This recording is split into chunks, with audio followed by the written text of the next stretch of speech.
जय गुरु जी। संगत जी, आज मैं आपके साथ एक सत्संग शेयर करना चाहती हूँ जो अभी 10-15 दिन पहले का ही है। ऐसे थोड़े दिन पहले ही मुझे ना रात को सपना आता है कि मैं कहीं पर हूँ और वहाँ गुरु जी का ना सफ़ेद चोले का स्वरूप देखती हूँ मैं। और मैं स्वरूप को इतने ध्यान से देखती हूँ, तो वो स्वरूप ना जैसे मैं इतने ध्यान से देख रही होती हूँ स्वरूप में, तो उस टाइम ना गुरु जी एकदम सिर हिलाते और लिपसिंग करते हैं। तो मैं इतनी ज़्यादा सपने में डर जाती हूँ कि ना मैं एकदम पीछे मुड़ कर देखती हूँ। जैसे मैं पीछे मुड़ कर देखती हूँ तो अंकल आंटी, लक्ष्मण अंकल और आंटी खड़े होते हैं पीछे, उनकी मिसेस। और ना वो भी अलग थोड़े से रूप में होते हैं और उन्होंने येलो और वाइट कलर के कपड़े पहने होते हैं। तो ना मैं एकदम अंकल को एक बात बोलती हूँ, अंकल देखो गुरु जी का ना स्वरूप मूव कर रहा है, और मैं बहुत डर जाती हूँ। तो इतना देखते देखते देखती हूँ कि ना गुरु जी की भोग की थाल तैयार हो रही है, जो कि मैं सपने में देख रही हूँ। और ये भोग की थाल ज़्यादातर या तो गुरु जी के दरबार में, जो गुरु जी के हुक्म से उस टाइम तैयार होती है, जहाँ पूरा भोग तैयार किया जाता है गुरु जी के हिसाब से। गुरु जी बताते हैं कौन कौन सी सब्ज़ी का भोग लगना है लंगर के दौरान, जितनी देर लंगर चलता है उतनी देर। या फिर गुरु जी जहाँ सत्संग होते हैं वहाँ गुरु जी बताते हैं कि किस सत्संग में ये भोग की थाली तैयार होगी। तो जिस दिन मेरे को ये सपना आया तो मैं देख रही थी कि उस भोग की थाली में करेले हैं, करेले की सब्ज़ी बन रही है, और अंकल ने, मैंने करेले की सब्ज़ी अंकल ने भोग की दी। अंकल फिर मुझे दोबारा बोल रहे हैं कि और ले ले। मैं अंकल को बोलती भी हूँ कि अंकल मैंने खा लिया है।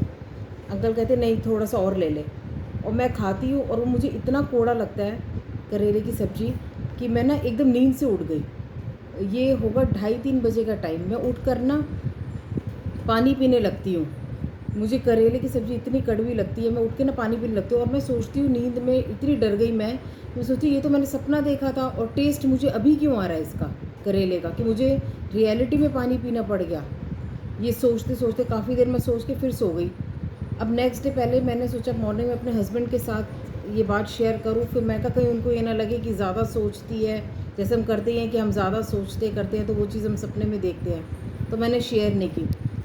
जब पूरा दिन बीता, शाम के टाइम फिर मेरे को, मैंने कहा मेरे इतना ज़्यादा मुझे वो चीज़ फ़ील हो रही थी, मुंह में टेस्ट उसका आ रहा था। तो मैंने इनसे शेयर की ये बात। मैंने कहा कि मेरे को ना रात को बड़ा अजीब सा सपना आया कि मैं गुरु जी का स्वरूप देखती हूँ और वो हिल रहे हैं, गुरु जी का स्वरूप मूवमेंट कर रहे हैं वो।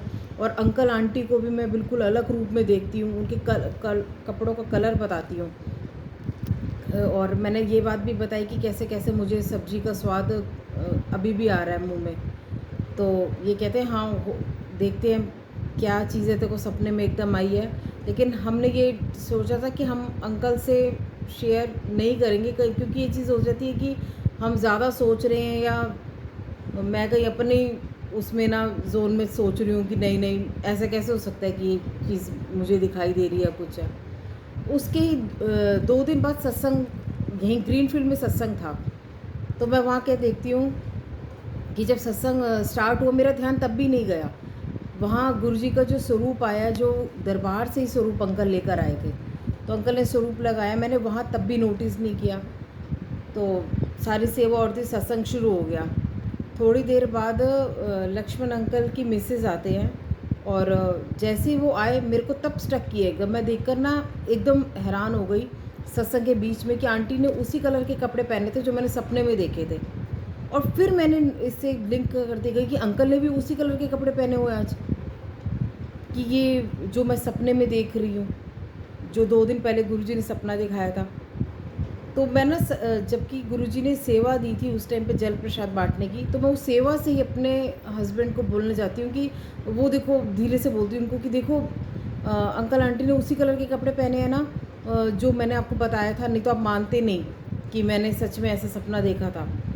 तो ये भी हैरान हो गए देख के। तब इन्होंने देखा, कहते वो देख स्वरूप भी वही है जो तू बता रही थी, जो तूने सपने में देखा था। तब मेरे को एकदम स्ट्रक हुआ, मैं कहा हाँ स्वरूप तो वही है जो मैं सपने में बता रही थी। और संगत जी, उससे भी बड़ी बात क्या थी कि जब मैं सेवा के लिए खड़ी थी किचन के साइड दरवाजे पे, तो मैं क्या देखती हूँ कि उस सत्संग में गुरु जी की भोग की थाली तैयार हो रही थी, और उसमें आंटी तैयार कर रहे थे, अंकल की मिसेस। वो जैसे गुरुजी की थाल हमेशा तैयार करते हैं, तो उसमें आंटी करेले की सब्ज़ी बना रही थी। बस मैंने ये देखना था, मेरे को कुछ भी नहीं समझ में आ रहा था ये गुरुजी क्या दिखा रहे हैं। और मतलब मेरे से मेरे ना आंसू नहीं रुक रहे थे उस टाइम, मैं सेवा में थी और मैं रोई जा रही थी।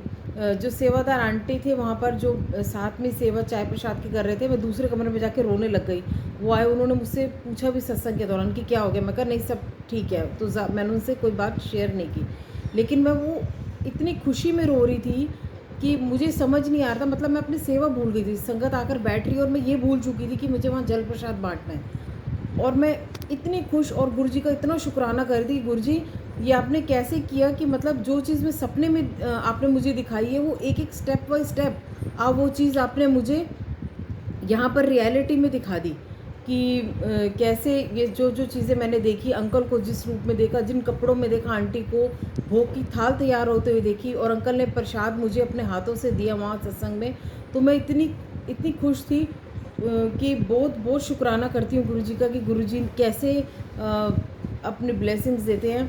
तो ऐसे ही जब सत्संग हो गया, उसके 2 दिन बाद दरबार जैसे हम जाते हैं, तो दरबार में बैठी थी, मैंने अंकल से तब बोला, मैं कहा अंकल मैंने एक बात कहनी है आपसे। अंकल कहते हैं बोल। मैं कहा अंकल मुझे ना ऐसे-ऐसे सपना आया था, तो मैं आपसे शेयर नहीं कर रही थी, क्योंकि जैसे आप बताते हो कि ज़रूरी नहीं है कि हर सपने में गुरुजी दर्शन दे रहे हैं, क्योंकि हम ये चीज़ सोचते हैं मन में कि हाँ, हम गुरुजी के बारे में ज़्यादा सोचते हैं कुछ है, तो वो चीज़ हमारे मन में चलती रहती है, तो हम सपना भी देखते हैं वैसे। तो मैं कहा इसलिए मैं कहा लेकिन अंकल ऐसे कैसे कि जो चीज़ मैंने देखी वो तो हुआ ही, लेकिन जो भोग का प्रसाद गुरुजी ने सपने में खिलाया था करेले का, मैं कहा वो जो सपने में खिलाया था वो मुझे एक्चुअल में रियलिटी में उसका टेस्ट आया।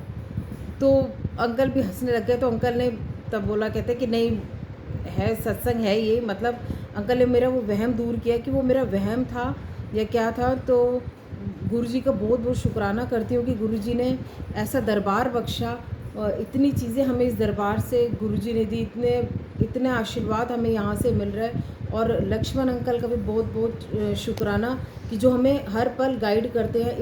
इतना अच्छा लगता है कि ऑल ओवर वर्ल्ड से संगत जुड़ रही है इस दरबार से। जब दरबार जाती हूँ देखती हूँ कि कहाँ-कहाँ से संगत, कोई जालंधर से आ रहे हैं, लुधियाना से आ रहे हैं, जयपुर से आ रहे हैं। और दरबार में लोग एक-एक दिन पहले आकर यहाँ बुकिंग करते हैं होटल में, नेक्स्ट डे आते हैं और यहाँ पर गुरुजी के दरबार में उनका पूरा सत्कार गुरुजी करवाते हैं, प्रॉपर ब्रेकफास्ट करवाना, सब करना। और तब देख कितना लगता है कि यार संगत इतनी दूर दूर से आ रही है और हमें कितनी पास में गुरुजी ने दरबार अपना बख्शा है, जहाँ से हमें इतनी ब्लेसिंग्स मिल रही हैं। तो गुरुजी बहुत बहुत शुक्राना, हर पल शुक्राना गुरुजी, दरबार देने का शुक्राना।